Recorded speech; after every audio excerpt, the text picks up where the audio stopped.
তো বন্ধুরা, প্রথমে আমি কাঁধের মাপ নিয়ে নিচ্ছি, এরপরে কাঁধ থেকে ধরে লম্বার মাপ নিয়ে নিলাম, তারপরে বডির মাপ নিয়ে নিলাম। বডি হচ্ছে 41, 10.5, কোমর হচ্ছে 34, 8.5, হিপ হচ্ছে 42, 10.5, হেয়ার হচ্ছে 28, 14। তো আপনাদেরকে একটু বোঝানোর জন্য আমি ভিডিওটা তৈরি করতেছি। তো ভিডিওটা লাইক, শেয়ার, কমেন্ট করবেন, অন্যকে দেখার সুযোগ করে দিবেন যেন অন্যরা দেখে উপকৃত হতে পারে। তো চলে যাওয়া যাক মূল কাজে। এখন কাটিংটা করে নিচ্ছি বন্ধুরা।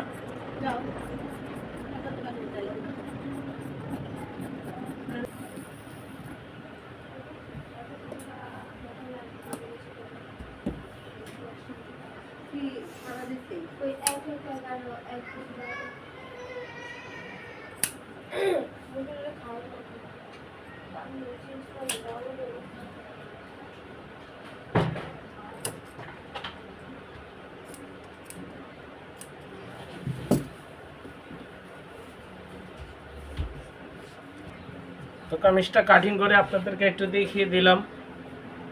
সবাই ভালো থাকবেন। আসসালামু আলাইকুম ওয়া রাহমাতুল্লাহ।